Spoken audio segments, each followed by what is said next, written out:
Welcome back to week 2 of Profits with Ty and Fanny Profits. Hottest gambler in America, me. That's why I'm coming in looking swaggy. Tell him, Than. Yeah. You deserve the swag tonight. I love the swag. The glasses, the Joe Burrow glasses. Yeah, they're impressive. Maybe more impressive than your swag, your bets. I really can't lie. You started off very hot, and did I expect anything less? No, but just all the more confirmation. How good of a Sunday did you really have, Ty? It was an amazing Sunday. Couldn't have been better for week 1. But what the listeners want, and what more importantly I want, is to recap the Broncos game. So, Than, I told you not to give me any of the emotion until we got here.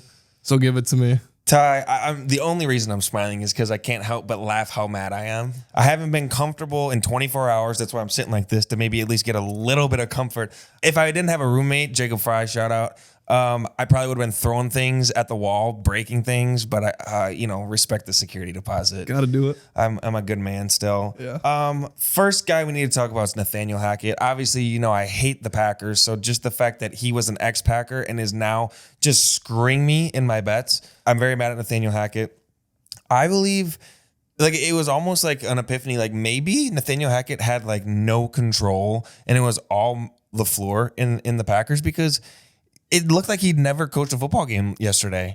Granted, he didn't cause the 2 fumbles on the goal line. That's Javonte Williams and Melvin Gordon. I don't know who to blame about that other than just holding on to the football. But it just felt like the Seahawks team was just crushing them on offense. It felt like Geno Smith was Patrick Mahomes. They were guys running wide open all day.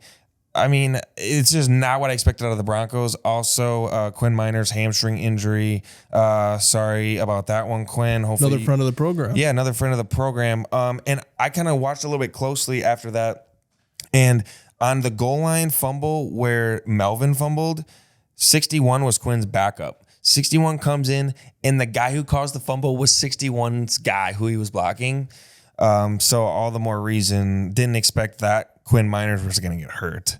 No, can never predict injuries. But yeah, honestly, Ty, it was very frustrating. I think I texted you at the end of the first, maybe early second. I took a live bet money line on them. I was still in the first half. I was very of the opinion that there's just no chance that the Broncos with this roster loses to the Seahawks. The Seahawks, dude. Yeah, to touch on your Nathaniel Hackett point, completely spinning this, clean the Packers' hands of everything.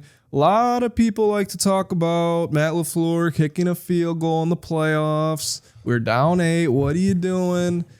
I mean, this to me seems like that was Nathaniel Hackett's call. I mean, we're out here kicking 64-yard field goals to win games. I'm sure he was just itching to get the field goal unit out there, if that is just how this man likes to run his team. So LaFleur, scratch that from his record. Phenomenal coach yet. Week 1s are never his thing anyways, so who cares? I don't care about that. But I mean, it was tough for you. We were going into Monday night.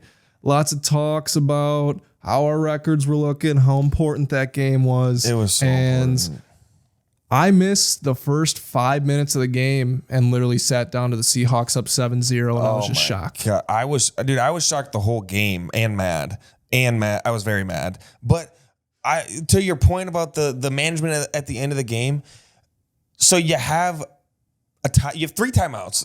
None of them were used in a quality way. He lets the time tick 30 seconds down and then calls a timeout with 1 second left. Russell Wilson called it, but obviously it was an order from Mr. Hackett. They could have done so much more with the time they had. It was terrible. It was a joke. I almost threw up watching it just out of disgust. Still want to throw up. Did not want to start 1 and 2. Luckily, it was the combination lock, but at the end of the day, all my bets should be locks, and obviously that one didn't go my way. I don't know how to break this to you. I was hot week 1. I really was. I was seeing the board. Everything was coming my way. I was finding something. Who knows if it'll stay.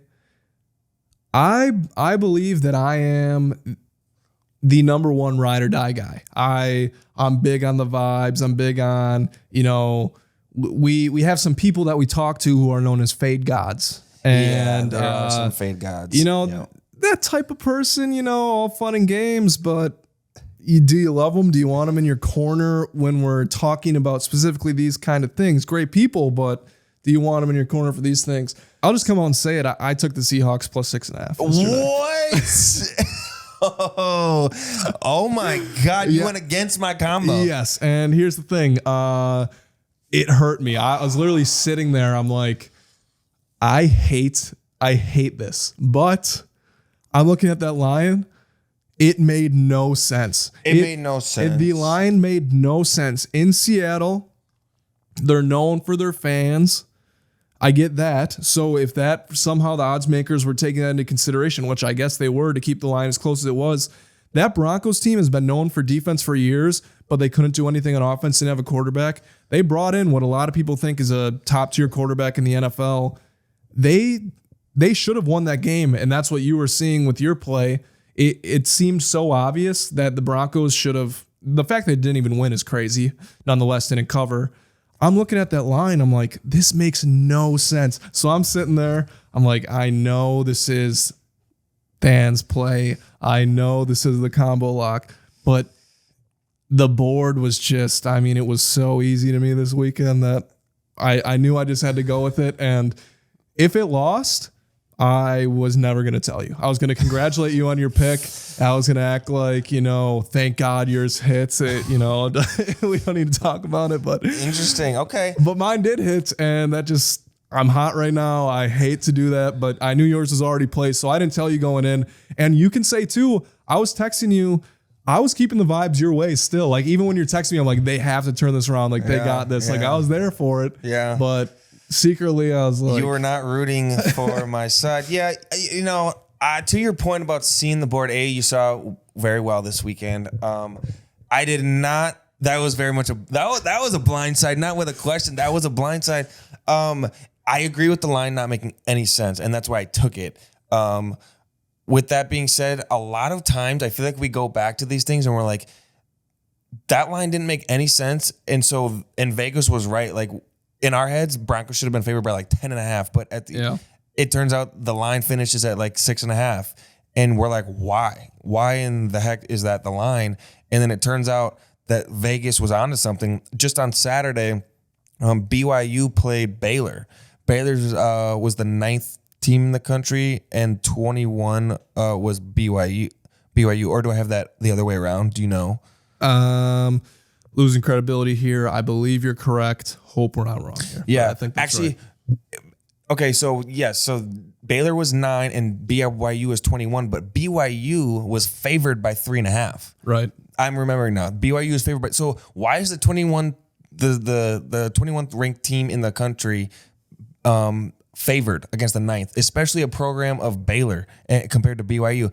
And if you watch that game, it went down to two overtimes, I think. And BYU ended up winning. Yeah, you gotta kind of see.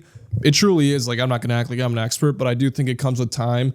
You just start to see things that just don't make sense, and you have to make plays that are uncomfortable because so often you just want to be all in on your play. And I had some of those too, where it's like I believe this will hit, I know it's gonna hit, but sometimes a play is I don't understand what this is at all. And because I don't understand, and I know that I'm not the person making the line, like just go with it because it just pops off the page as wrong. And I think that can do some good. And this weekend it definitely did in a lot of games because, funny story for the listeners, we're in a smaller size survivor pool. Danny Profits and I, along with 8 other friends from Whitewater, we're all tight with. And for those unfamiliar with the survivor pool, you just pick a team to win. So just money line. And then if that team wins, you move on to the next week. You just can never pick them again.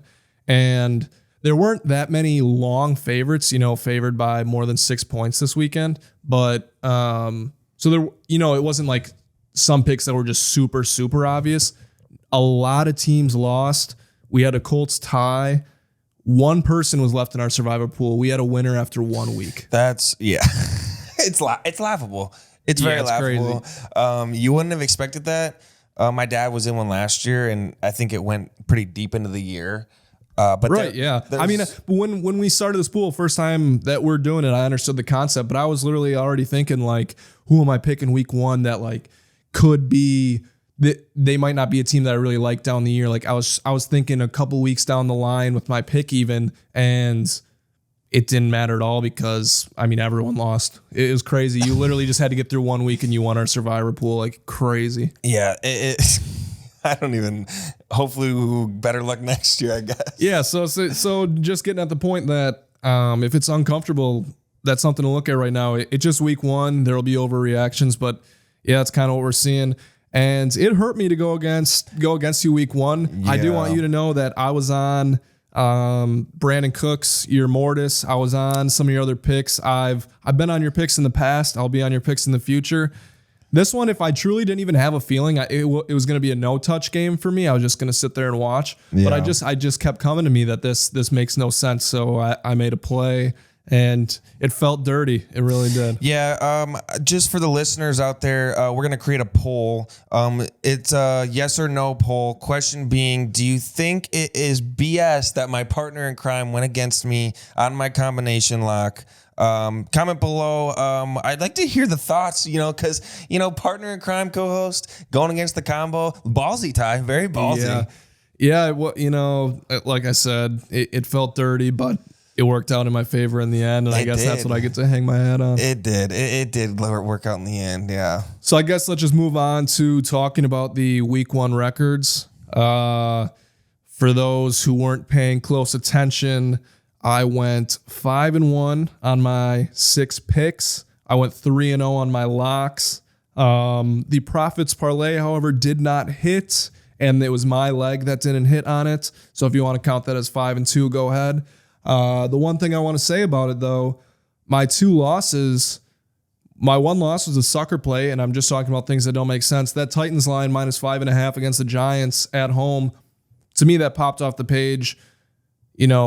Titans way, and that's why you can't win them all. But hindsight's 2020. I thought the Giants were going to be a terrible team. I get they had new coaching coming in, but I didn't really see why that game should have been close. Yeah. And they end up losing by 1 on a missed field goal. But Derrick Henry can break out a run for a touchdown. They end up winning by 6 points. I cover parlay hits. I'm dancing in here at 6-0 with everything hitting my way. It would have been real nice, but yeah, and the profits parlay hits. Yeah, I'm not going to say Derrick Henry's dead to me, but he's on the list that I will be watching closely going forward, and I will not be touching his props for a couple weeks. Yeah. Okay. Yep. Yeah, and just to touch on a couple things, my picks, and then we'll send it your way on what went your way. We had the Packers-Vikings under that hit by 17 points, and we had Aaron Rodgers as my combination lock under 258.5 yards. That cleared by just over 60 yards. That broke my way, though, because first play of the game for the Packers, Christian Watson breaks it out. Rodgers puts it on his hands. He catches that ball. I mean, we're off a lot of points early, and Rodgers' yards is going over. So some things don't break your way. That one did. I would have preferred that one didn't break my way and the other one did because I care about the Packers, but some breaks go your way, some don't. My other plays, Tua was my deadbolt. He hit over on his longest reception longest pass to end the first half. Happened just how I thought. Essentially, his ball only carried 10 yards. Jalen Waddle did the rest to make the longest reception over 34. Yep. And then my Mortis lock, Mariota over rush yards. He nearly tripled his number. I'm going to say right now, I expect that line is going to be closer to like 40 yards this week. Lines haven't come out at this point, but I identified that one early, and Mariota's going to run. Yeah, you want to talk about sharp, Ty? I'll throw you some props because, wow. I'll say the Mariota one was very impressive. I watched that game very closely, and he was running everywhere. Yeah. And it was some of them were designed runs. It was, play action. And instead of the play action being like, oh, there's 3 receivers to look at, it was a 1 look. Let me check my first read. If that first read isn't there, he's taken off for 10. And it worked really well. That was impressive. And then the 201, we talked about it last week. we said it might not even be one of those where it's over the head of the defense. It is maybe even a screen pass where these fast receivers that the Dolphins have, they go and they just take off, and that's exactly what it was. We kind of called it, like the exact way it happened too. Yeah, it was. Sitting there watching on Sunday, like, was honestly a feeling I've never had before. Great for the podcast the way it worked out for me, but like everything felt like it was going my way. Stuff was hitting really easy, and the last one I'll talk about was the Stay Hot teaser. It was, I believe, Steelers plus 12.5, Falcons plus 11.5.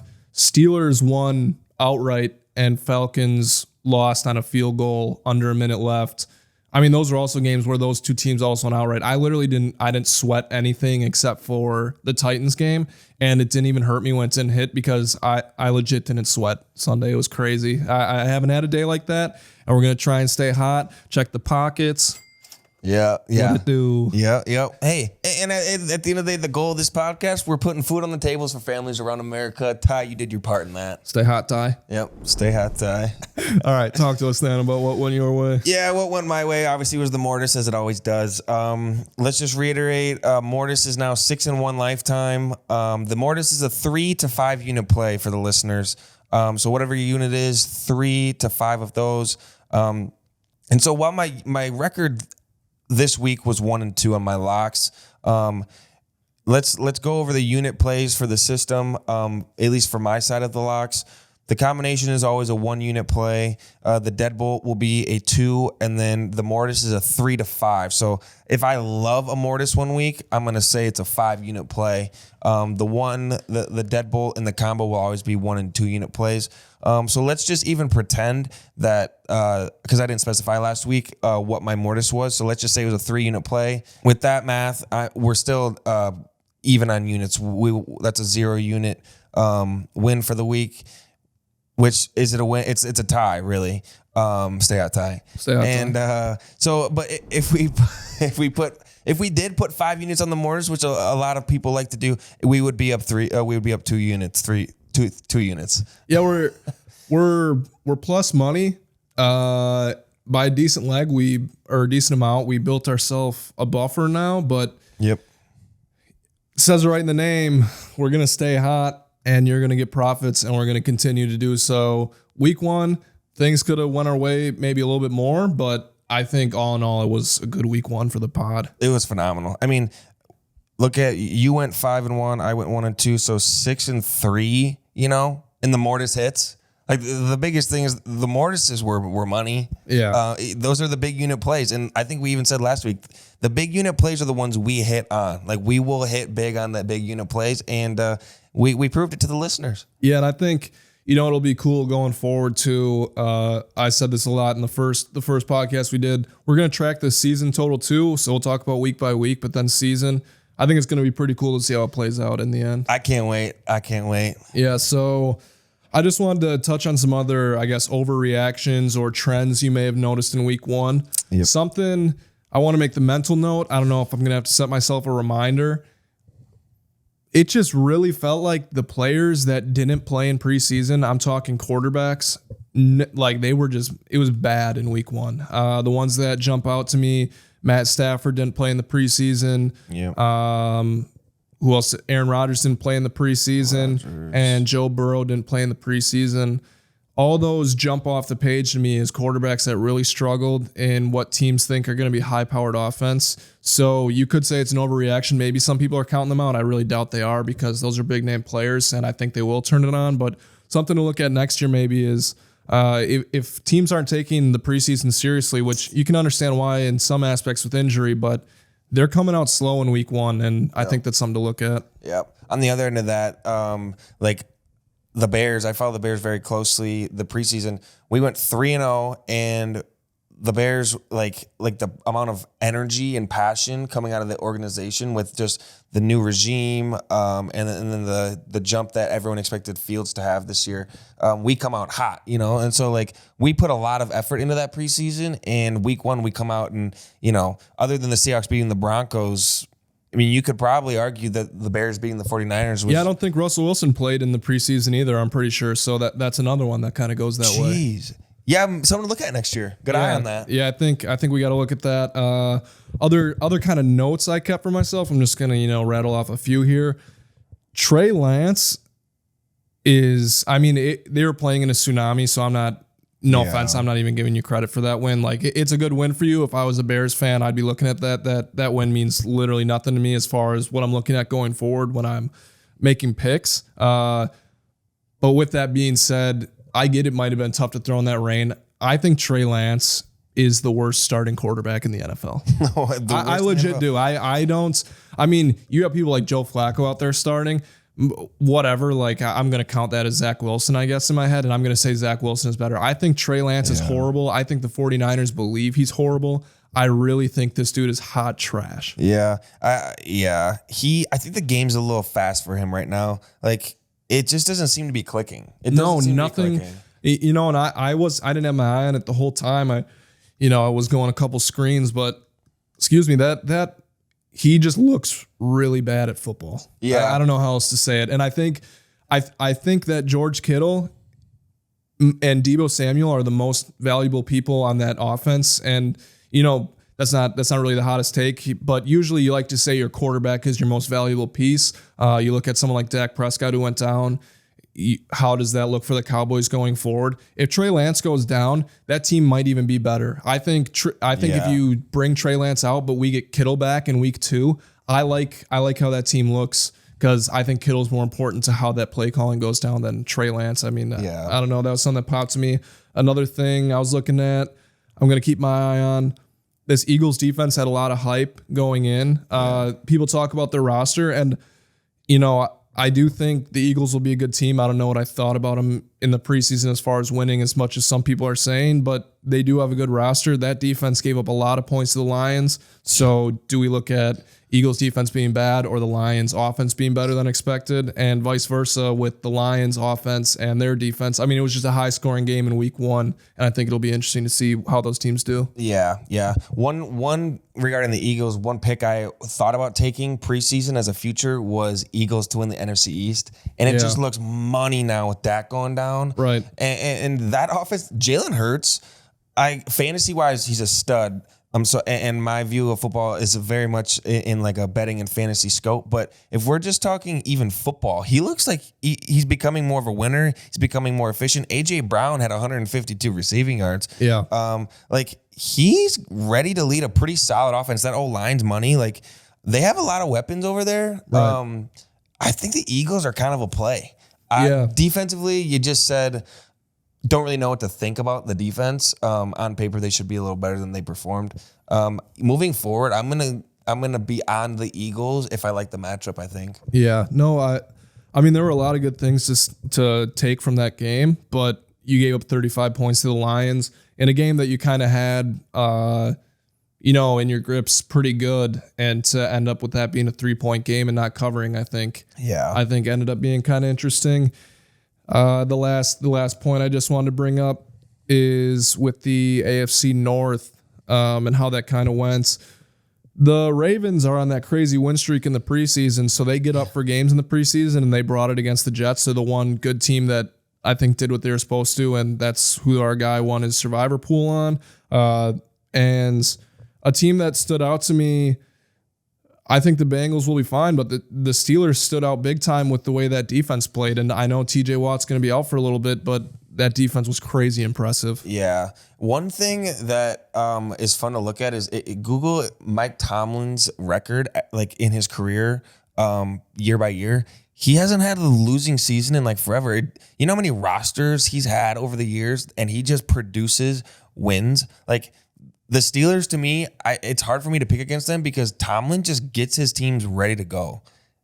Whoever it is. And I think that's partially a little bit of a plug to my guy, Trubisky. He's a hard worker. I think he's gotten better, and I think finally he can have a good relationship with the offensive coordinator. He didn't have that in Chicago. Yeah, I think he's in a tough spot because he knows that if he has a rough game or a rough stretch, that fan base is going to want Pickett. But I'm optimistic for Trubisky, maybe not even in Pittsburgh. I just, for whatever reason, I have no idea what it is, but feel like he can be a fine NFL quarterback. I could be way wrong on that, but he wasn't looking like, the best quarterback in the league, but he played well enough for them to get a win. I'd like to see, in years coming, I guess, for their young quarterback, for them to build a better line, because even Najee Harris can't get going with what that line looks like. But I don't know. I think the Steelers are a team to look out for, because I just thought it was pretty impressive. And again, Burrow looked bad, so that kind of helped them, but they look pretty good. Yeah.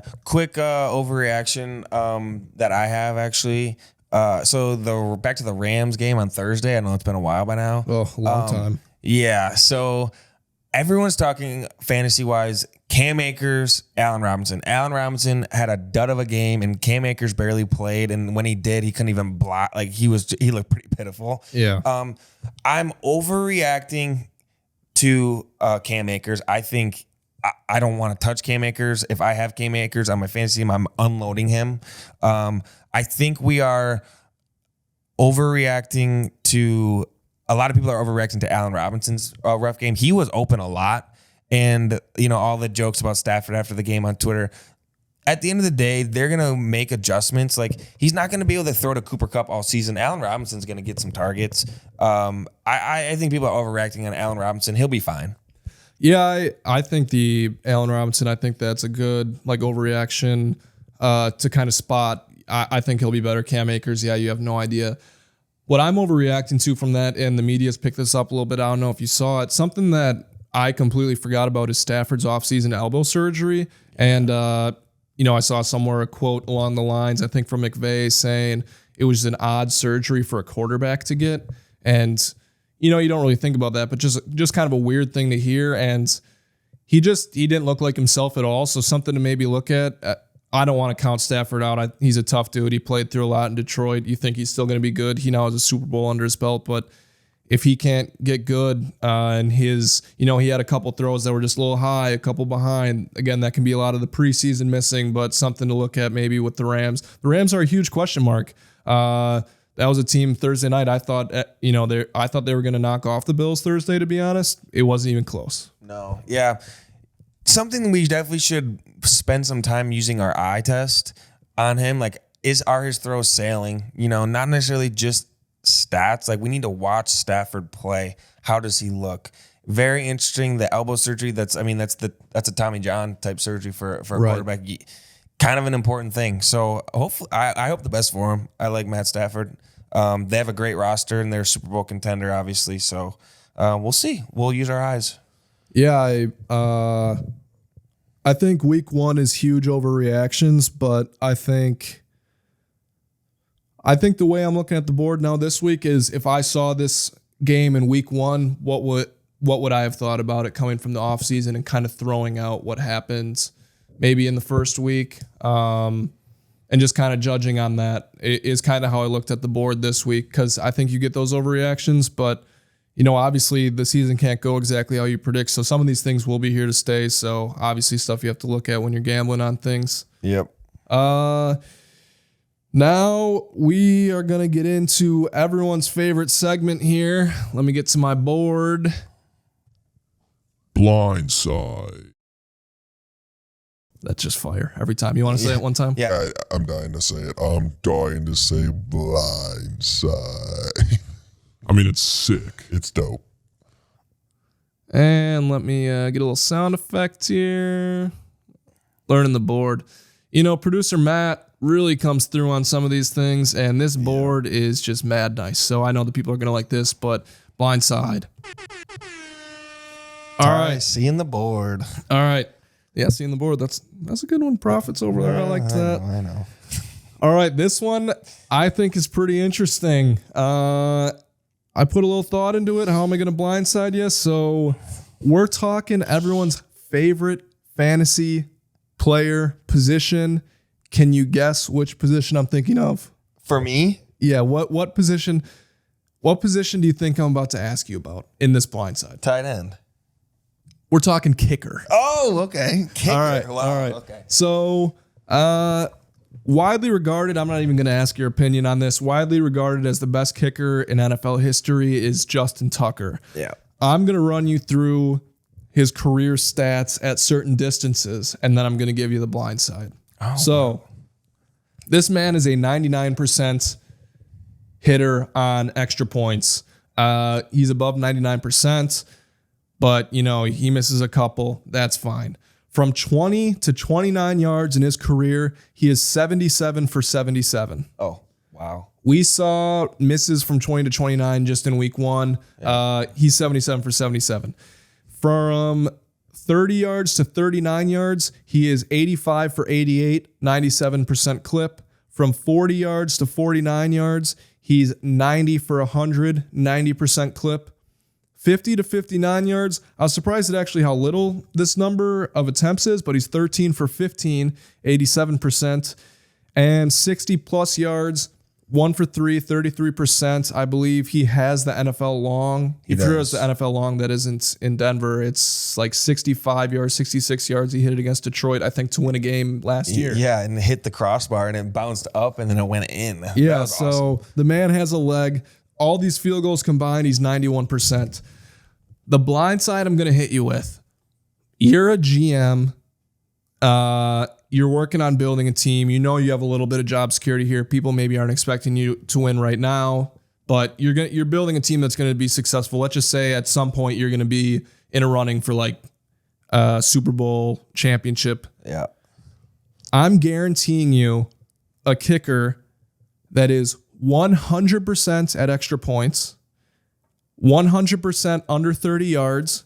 Justin Tucker was 97% from 30 to 39. I'm giving you 99%. 40 to 49, I'm giving you 95%.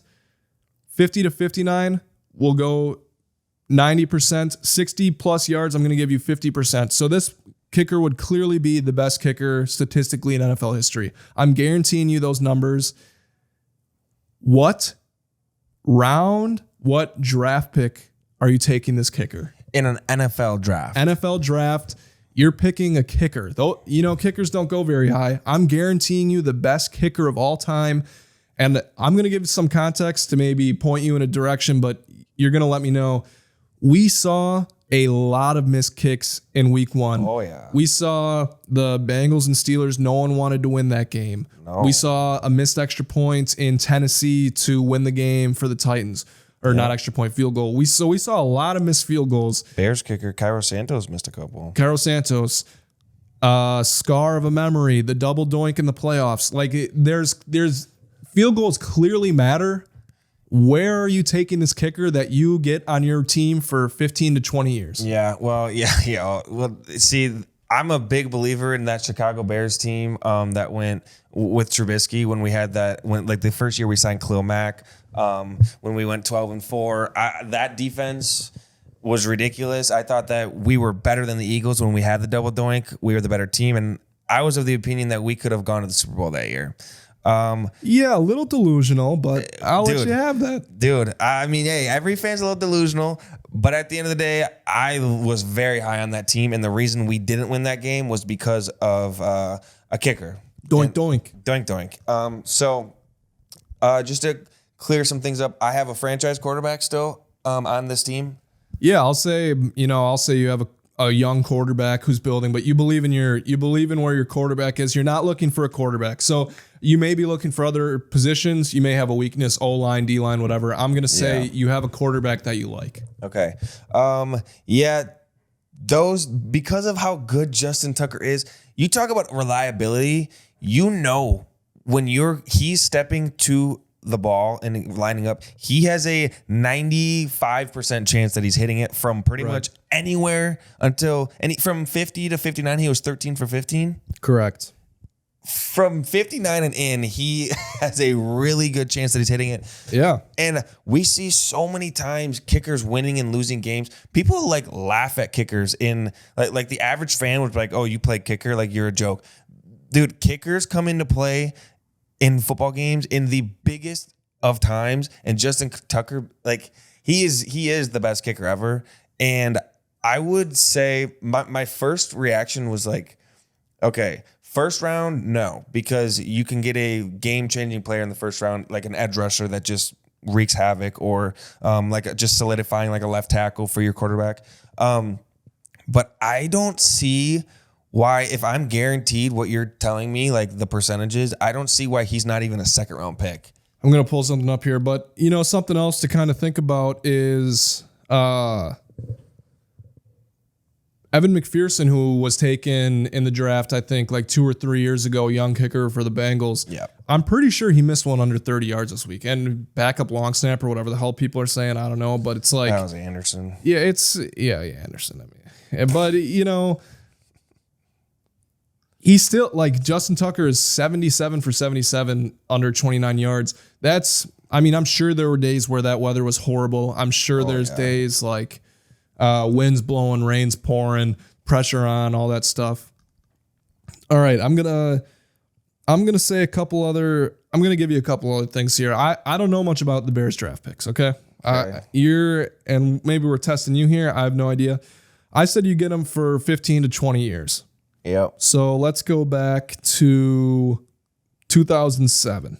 Okay. Bears first round pick Greg Olsen. Yeah. He's a good player. Nice character, nice career. Nice career as an announcer now. Chris Williams. Mm-hmm. D-line? Yeah. What is he any good? No. Never was. Gabe Karimi. Yeah, out of Wisconsin. And was he all right? He got hurt. No, he wasn't worth it. Shea McClellan. Boise State edge rusher, definitely not worth it. Kyle Long. Yep, all pro right guard for us. So Worth it. good pick there. Yeah, Kyle Fuller. He lived up to his potential as I think we got him at like pick 17-ish, like mid-teens. When he got picked, I didn't love the pick, but he did have a career for the Bears that I would say was worthy of that pick. All right. How about number 7 overall pick, Kevin White? Kevin White, don't even bring it up. Yeah. Terrible. Leonard Floyd? No, not worth that. I think he was like the 8th overall pick, not worth the 8th overall pick. Mitch Trubisky that you gave up a couple draft picks for? Yeah, had to trade up to get him. Yep. Passed on guys like Jamal Adams. I love him. Not worth the pick. Roquan Smith? Worthy of I think again the 8th overall pick. Worthy of that pick. No pick, and then trade up for Justin Fields. Jury's still out. Yep. So you clearly don't hit on all your first round picks. Yeah. There's a reason I'm not an NFL GM. If you lay out the numbers I just laid out, I no joke am taking that player 1-1. Wow. I'm not even trolling. I legit am taking that player 1-1. Yeah. There are so many 1-1. Baker Mayfield was 1-1. That guy, he's nothing. Like, Yeah. it does not guarantee you anything. And that's what's so funny about the draft. Like, oh, they trade for these picks. And, a lot of times you need the draft picks, especially in those middle rounds. That fills out your special teams, all that stuff. I get why it's important. Sometimes you hit big time, all that stuff. You're getting the best kicker in the NFL. You're building a team that you want to be competitive. You need to call on someone. And I'm giving you a kicker that's going to be 95% from 50 to 59. And like inside that, he's pretty much a guarantee as well. Yeah. I'm taking him 1-1. I really am. Like I think as a Packer fan, even Mason Crosby's been super reliable, great kicker. He's had patches where he like almost got cuts multiple times. Yeah. You never know. And you're getting the steadiest thing. You don't want to, as a fan, you know this well enough. You don't want to be sitting there worrying when your kicker runs out on that field. It's a terrible feeling. Yeah, I think the same way we're looking at that, I think it also gives the locker room of Justin Tucker's teams so much confidence. Like, we have this dude in our locker room, and when the game's on the line, like, he will win us the game. Yeah. You know? I mean, I think that's huge. I get that it may be an overstatement, and football hardos, I'm sure, that have much more knowledge than me, disagree. I'm taking him 1-1. I thought, you're getting blindsided there. I've thought about it a lot more than you, but yeah. No, the thing that people will debate you about is the number 1 overall pick is like, you look at that as a very high potential pick. You're looking at if each quarterback that gets taken with the number 1 overall pick, someone in that field, in that clubhouse, in that locker room, thinks that they could be a future Hall of Fame quarterback and lead them to multiple Super Bowls. A kicker doesn't necessarily lead your whole team to Super Bowls, but like we've said, in a clutch time when you need him, like, you can rely on a guy like Justin Tucker. I don't hate your take. Very interesting take. I've never even thought about that. Yeah, and jury's still out on a lot of these players.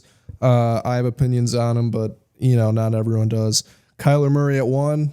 We talked about him last week in the blind side. Yep. I don't know that they're like he legit just looks like height's an issue to me. Don't know that he's great. Baker Mayfield in 2018 washed. Myles Garrett, you take him over the kicker. Jared Goff, I'm taking the kicker. Jameis Winston, I'm taking the kicker. Jadeveon Clowney, I'm taking the kicker.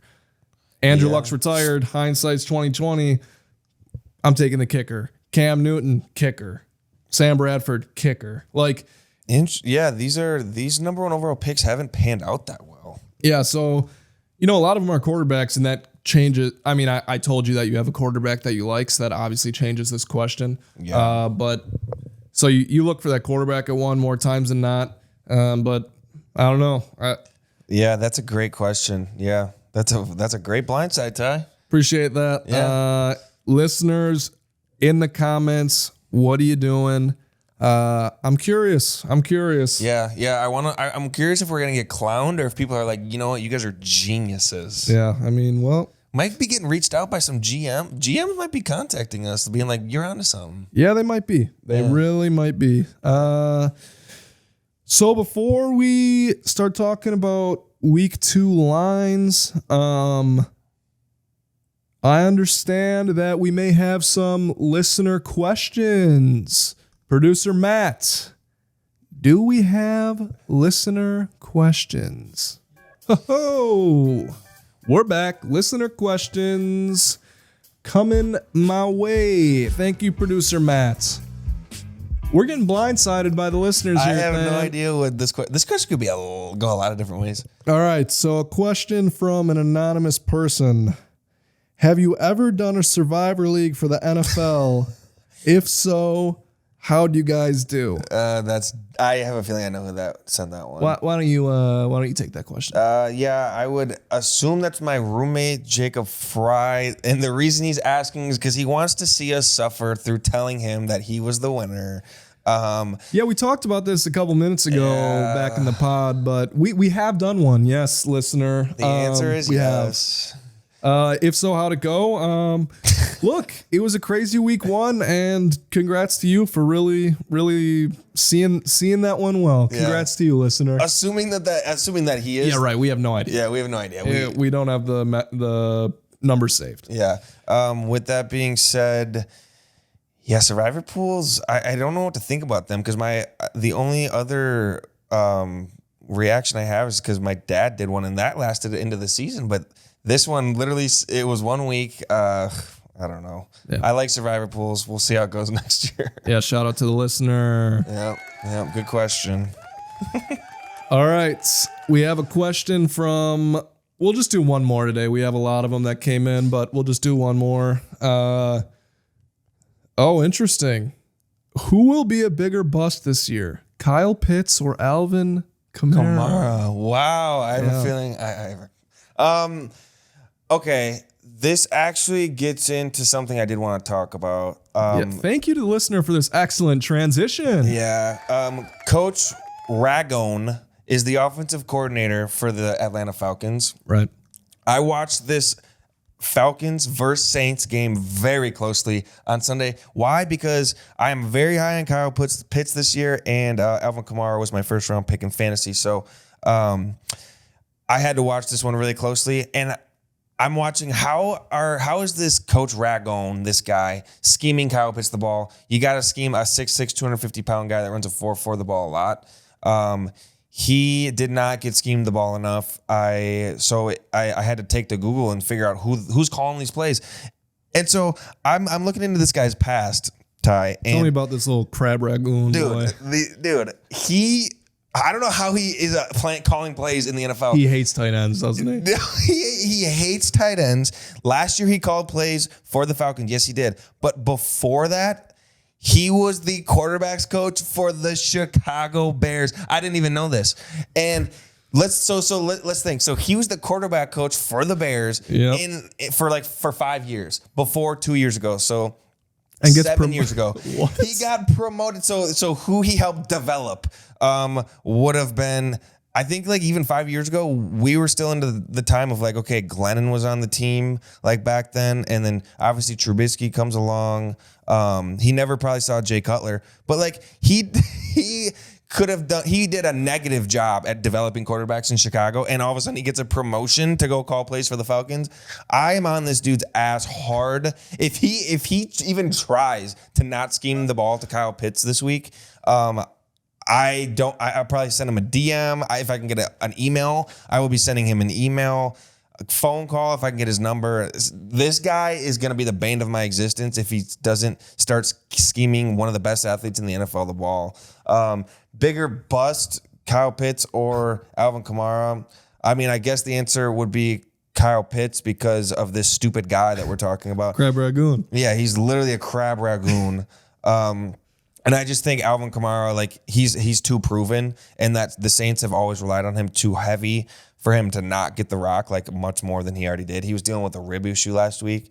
So I think Kamara's going to be fine. Pitts, I'm not worried about him as an athlete. He's one of the best athletes on the field at all times. It's that crab ragoon they got calling plays. That guy is so dead to me, but okay, whatever. I'll agree. I won't get into it too much. I'll just agree with your take. I think you had your eyes on these guys a little bit more week one, so I'm going to agree with you. Shout out to the listeners for the questions this week. Yeah. If you're watching at home, leave questions in the comments, or you can reach out to producer Matt if you have his number. I'm not going to drop that for all of you, but thank you to the listeners. Yeah. Way to keep that safe, Ty. The paparazzi could get any one of us at any time. I know that's a hot number to have, but we're going to keep producer Matt's number to ourselves. Good play, Ty. All right. Not bad start. Yep. What cooking? I think I'm more mad at Crab Ragoon than I am at the Broncos and Nathaniel Hackett. Like, the Broncos had that game completely in the grasp. They were on the 1 yard line twice. I'm not as mad at the Broncos and Nathaniel Hackett as I'm more mad at, honestly, Crab Ragoon calling plays in Atlanta. This guy's going to be talked about. I can't wait to just refer to him as that and just hate him. All right, I got something that's really going to get us into the second half of this show. Hit me. All right. Smooth, Ty. Yeah, I'm hot. I know it. I'm acting like it. Yeah, you deserve it. Oh, I also just wanted to drop this at some point. I'm not even going to try and do it naturally. You're not going to like this one, Dan, maybe, but Oh, God. they tried to write me off. I didn't write back. Oh, they thought you were washed up. Oh, you needed that. Yeah. That. That was one of the most fire money lines I've ever heard post game. When he legit, the reporter was like, what do you think? Like, a lot of people were talking about the quarterback issue in Seattle. Like, do you have anything to say? They tried to write me off. I didn't write back. I mean, that is so dope. He probably was planning this forever, but that was sick. Yeah, that was sick, man. I agree with you. All right. We are now going to get into week 2 picks. Yep. I'm just going to rip off a couple of game ones, and then Than's going to tell us his locks. So this is, we're going to see how it goes. We're figuring things out. What jumped off the page to me. This is early lines. These could be changing. So if you're the listener, maybe it'll change your way. Maybe it won't by the time this drops. First line, we have the Bengals at the Cowboys. Joe Burrow looked bad week 1. The Cowboys don't have Dak. I'm going over 42.5. I do like the play, Ty. I do like the play. Joe Burrow's going to figure it out. T. Higgins, concussion last week. We'll see his status. Obviously, Dak Prescott out. I'm not sure if you saw the comments coming from the Cowboys, but they're basically saying CeeDee Lamb needs to step it up. I kept my eye on him fantasy-wise, got him in a league. Horrible body language. I maybe didn't watch him closely. I don't know if this is an issue, but this guy is a powder all over the field. I would call him out too. Like he just looked like such, I don't know. He looked like a loser to me. Yeah. One of my good friends listening, he's a listener of ours, and his name's Sanj. Sanj he's a huge Cowboys fan. He's partially thinking like the culture in the front office just isn't like trying to improve this team and get guys around Dak. Like, you lose Amari Cooper and they don't do anything to replace him. CeeDee Lamb's got bad body language. It just seems like the Cowboys don't have a fun locker room to be in right now. Yeah, and I think if you look at weapons wise, you'd like to think, I know you and I aren't high on him, but Zeke will be all right. You'd like to think Tony Pollard will be all right. I think that Dalton Schultz is a serviceable receiving tight end. CeeDee Lamb should be a top tier receiver. And I think when Michael Gallup comes back, that's a good wide receiver too. I think that they have weapons to be fine. It did not look good week 1, but instead of maybe looking at their offense, something to look at is the Buccaneers defense. But over this 42.5, I think Joe Burrow will be back to what he is. Another thing I think is going to happen in this game, I'm not playing it. I think there will be a defensive touchdown. You have Trayvon Diggs who just gambles on everything. Yep. He could be pick 6 on Joe Burrow. I have no idea. You love those quick points. 42.5, I legit think, if the Bengals are on, that this could end up being, a 30 plus out of them. And agree. Dak played so bad. Again, the Buccaneers could be good. I don't even, we'll see what Cooper Rush is. Obviously, he's not Dak Prescott. I think if they're going a full week, like game planning with Cooper Rush, I think they can put up some points. So yeah, I like that pick, Ty. Yeah, all right. And I appreciate that. Hope you don't fade me. Next pick. This one actually, this popped off the page as if it was the Seahawks plus 6.5. The 49ers home against the Seahawks are favored by 10 points. Yeah, I mean, that's a must win for them. They lost to the Bears last week. They obviously played in bad weather. I think Trey Lance is horrible. The Seahawks just had an incredibly impressive win. This is a divisional game. Usually I like these games to stay close. There was not a single game that was a 10-point line in week 1, and they're having a team with an embarrassing loss favored against a team with an impressive win by 10 points. This line makes 0 sense. Yep. I'm going with Niners minus 10. Legit makes no sense. Yep. Just little things to think about. So Elijah Mitchell now down, out 8 weeks. So now probably a little bit more load on Debo, a little bit more load on Ayuk if they're passing.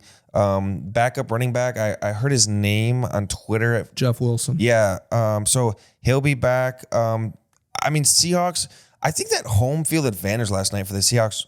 Did you see how loud that place was? Yeah, and it obviously meant a lot to them. Like there's no denying. Clearly, yeah, they had a lot. The motivation and the way they were celebrating, like they had so much energy. I think at 49ers, they're now not at home. I mean, I like the play, and the same reason that we talked about earlier.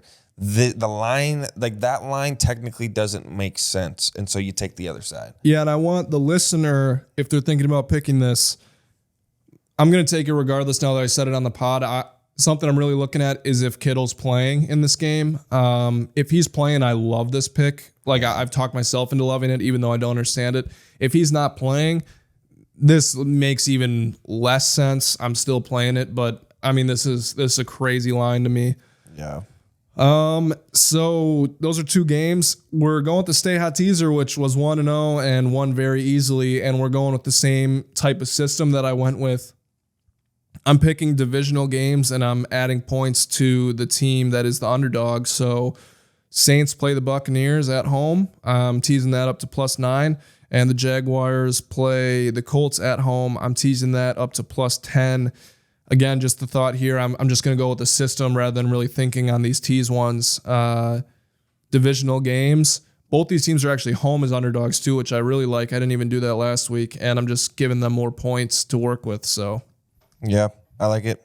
I don't know what to think. Like, I do think the Buccaneers defense just actually might be really good. So I don't know if I love that against Jameis, but whatever. I don't need to feel the most comfortable because that isn't what wins, as we've talked about a million times. Yeah, I mean, Saints are going to be a little motivated because they didn't play that. Like, the Saints should have beat the Falcons by much more than they did. They're probably feeling like it's time to like ramp it up. Yeah. Oh God. Yep. It's time. Yeah. We're getting a little suspenseful here. Yeah, much needed. You want to know why? This is the biggest rivalry in all of sports. And I live in Wisconsin. I hear all you stupid Packer fans telling me how bad the Bears are going to be all off season. Well, guess what? We're 1-0 and we beat the team that you guys lost to in the playoffs. And We beat them by 9 points. You guys didn't even score 9. Wait, did you score 10 in the NFC Championship game? Maybe. I mean, it was so embarrassing. Oh, it was so embarrassing. All this, Fields not going to take the next step. Your roster's trash. Guess what? We beat the Niners. And I know that we had bad conditions, but we both played in those conditions. And we passed the ball. Justin Fields passed the ball better than Trey Lance. And not everybody was saying that. Like, we're both low on Lance, but some people think Lance has a lot of potential. This young roster with the new head coach, new coordinators, this is a confident Bears team. I haven't been this excited about a Bears upcoming roster in a long time. Really since the 12-4 year. Not saying we're going 12-4 this year, but I'm saying we're building something. Ty, I think we should make a bet on this game. Yeah, I really think your optimism is just absolutely adorable right now. This is really something. Like I said, that week 1 game meant literally nothing. You got to win. Congrats. That was nothing. It was awesome. They never have cameras on in the locker room, so it's so cool that they caught Justin Fields giving out those game balls to his coach and GM for their first win. Hey, that happened in other locker rooms. Yeah, it did. Sunday. That was also really adorable. I know you saw the slide into the end zone. That was the sickest celebration I've ever seen in my life. Yeah. I'm able to stay honest. I text you before that even started going viral. I text you that was objectively super cool. I'm glad you think. Yeah, it was, but. Yeah, we need to make a bet on this game, and I'm confident. What do you want it to be? This is Sunday Night Football. Packers by 10 points. I'm willing to make the bet on the line, so the Packers have to cover. No, I'm taking Bears to win. You want to make a bet on just money line? I don't care about the spread. I am a football fan. I'm a Bears fan first over everything. I want the Bears to win this game. All right. Well, let's see how confident you actually are on that, because I want to hear some terms on a bet. What do you mean terms? We're talking how much? No, I'm talking whatever this game ends up as. I want to see. I want to see something happen on this pod. Okay. Do you want me to eat spaghetti without utensils, or what do you want me to do on here? No, I think I don't want that. I think I want. To hear. What do I want? I'm really starting to think here. I think I want you to sing a song in a Packers jersey. I think I want to see karaoke for a minute to a song of my choosing. I'll let you know before the pod in a Packers jersey for all the listeners to hear. Packers jersey provided by you? Yeah, I'll give you a jersey. Okay. What jersey is it? Brett Favre. Yeah. I can do the Brett Favre because if it's a Rodgers, it has to be Brett Favre. How about that? Fine, but if I find a cheesehead, you have to wear that too. Fair. Okay, that's the deal. And you're giving this to me money line? Well, I can get much better value with Vegas if I really wanted to take money line. Well, okay. Well, then if the Bears win, then it should almost be like you have to do something worse because the money line is so favored in your direction. Yeah, but I'm not going to give you better odds. I'm saying I'll wear a Bears jersey and sing a song. So if you want to go to the 10 points, then let's just do that because I'm not going to give. I want the bet to be even split both ways. Okay. Okay, a couple of things were running through my head there. What if we did the money line bet? I would say the Bears jersey for you. You also have to post a selfie on your Snapchat story saying you love the Bears because we're not favored. If we just do money line, yeah. All right, fine. Yeah. Okay. So it's both the same for the bet in terms of the loser has to sing in the opposite jersey. With your cheesehead thing is fine for 1 minute. But then if the Bears win, it's the same thing for you in a Bears jersey. Sing a song of my choice for a minute. But on top of that, you have to take a selfie and put it on Snapchat story. Snap story? That's how I get my advantage for the money line because we're 10-point underdogs. Yeah, that's fine. I mean, that doesn't, the Snapchat I don't even care about as much as just putting the jersey on, because I know you have some pictures of some of our good friends in Chicago jerseys. Yeah, I do. I prided myself on not having those pictures out there because I don't want that on my body. But You know, I've literally never, like, I refuse to even drink out of a Packers cup. yeah, well, yeah, we're gonna see. I like this bet. So listeners at home, you now have something that you're riding with here, and you're gonna see someone singing a song next week. Shake on it. Okay. All right. I'm stressed now. Locks wise, we're early in the week, very early. So Tuesday, yep. let's put a disclaimer on the locks. I will be adding a video. You'll be seeing it within this YouTube video, but I don't have lines picked or locks picked right now. Haven't been able to find lines. You were able to find some. So props to you for that. Yeah. We're going to let you run through your locks, combo, deadbolt, mortis. I'll let you give whatever disclaimer you want to give. Yeah. Yeah. So the lines there, they could be a little like, I don't know. These lines I found on an app. And so typically lines don't come out this early. So let's make sure we're on the same page with these lines. So they're all yardage based. And so if these lines are way off, like don't just blindly take the over on this and like the combo because it's the combo. Like make sure the yards are at least like a few yards within the line that I'm giving here.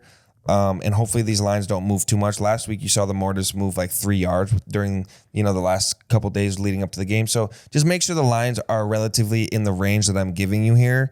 Other than that, same combos, 1 unit, deadbolts 2 unit, mortis is 3 to 5. This week the mortis is going to be 3. Sneak peek. Does that make sense?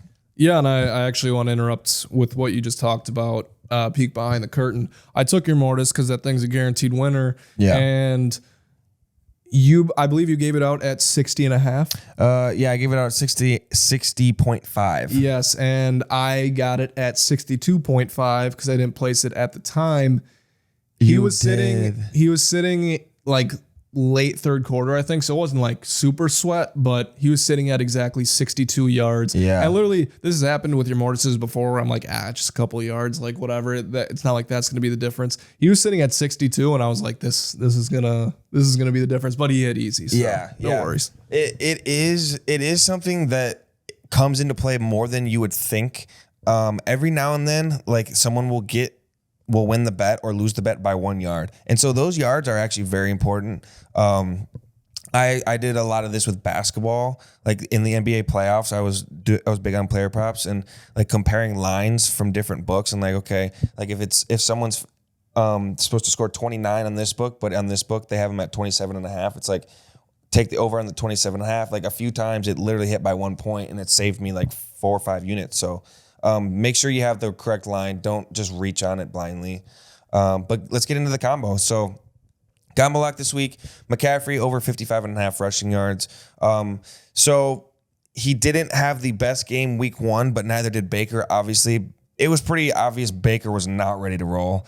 Very new offense for him. And just watching that game, a lot of it, I saw McCaffrey talking to Baker on the sideline, like, hey, this is what you should do. This is what you should do. They're playing the Giants this week. One matchup between 2 bottom 5 teams in the league, probably. And their best players on their offenses are both running backs. So I think it's going to be a little bit of a dick measuring contest between McCaffrey and Saquon. Saquon's hungry. McCaffrey wants to have they're both on comeback player of the year watch list. So these two, they really, really want to have a good game against each other. 55.5 is low for him. He's going to get the attempts. They don't trust Baker as much. I love the combo lock with McCaffrey at 55.5. Yeah, I hate Christian McCaffrey. Yeah, you do. So that's really all I'm going to say about that pick. I mean, but as an injury, that's an injury rooted hatred. It's not about his abilities. yeah, right. And there are some of the listeners that I'm not discrediting the pick. This may be a great pick. I'm going to tell you right now, I will not fade you on it. I will not tailor you on it. Yeah. I will not touch Christian McCaffrey. I've always known about your hatred there. Yeah, he's dead to me. Yeah, he's dead to you. That's okay. All right. I do like the pick though. I think he bounces back. I mean, it was a pretty bad week 1, but like you said, there were so many factors in that game, like what it meant to certain people. Week 1s aren't normal, so Yeah, Baker I was like also the pick. awful. They were hardly on the field. Yeah, it wasn't good. So Yep. 55.5. Yep. Deadbolt, let's get into it. Mike Evans over 71.5 receiving yards. I got him closer to like he could have a 100-yard game. Your algorithm has him at 100. My algorithm has him at 95. 90. Okay. Yeah, my algorithm has him at 95. So this is hitting easy. Good Yeah, to know. yeah. This has a very high percentage of chances to hit. So Mike Evans, obviously we know Chris Godwin went down, right? And did Tom Brady really have his best game? I think they only put up, when I went to bed Sunday night, there's a few minutes left. They had like 19. I don't know if they scored after that, but They did not. yeah, and they did a lot of Leonard Fournette looked really good. Leonard Fournette probably looked as like in terms of volume and who played well. Leonard Fournette was the best player on that team on that offense on Sunday, and so they're going to game plan for Leonard Fournette a little bit more, stop the run, and so Mike Evans opens up Mike Evans because Chris Godwin's out, B because they want to focus on Leonard Fournette. I think Mike Evans has a monster game. Like I said, I got him at 95 yards this week. Line's at 71.5. Again, keep an eye on the line. Make sure it's not creeping up anywhere past probably like 75. But take this line at 71.5. It's money. Mike Evans over. Yeah, I know your algorithms are really good. Yeah. You've been working on those for a few years now, so there's no reason to think he doesn't go over here. Just ripping the stat line last week. Fun that we can do that now after it being past week 0. So Yep.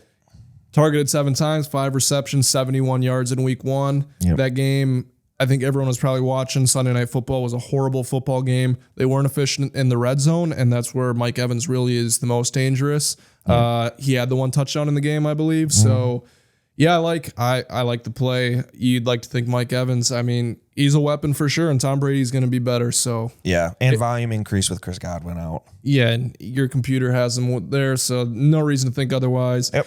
As I said last week, the pick everyone should care about, the lock you need to be paying attention to, the Mortis lock. Yep. This one does not miss out of the kid. Yeah. Profits, hit him with it. Yeah, Mortis lock this week. It's hot. The Mortis is very hot, and it's going to stay hot. McCole Hardman over 35.5 receiving yards. Yep. It's an interesting play for the listeners because they're probably like, really, you're going to take McCole Hardman? Like, but I get it.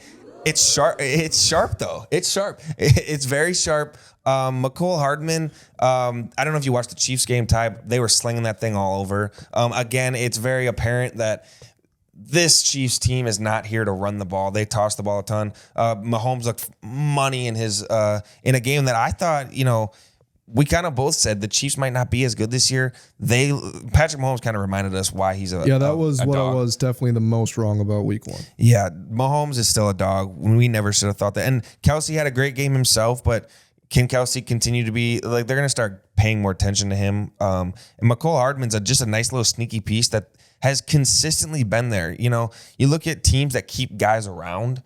Patrick Chung was always a guy around for the Patriots. They just love him. McCole Hardman, Patrick Mahomes loves this guy just to be a reliable guy. And I think obviously this can hit in one pass. Other than that, I think he has 3 to 4 catches and easily hits 35.5. My algorithm's got him closer to 50.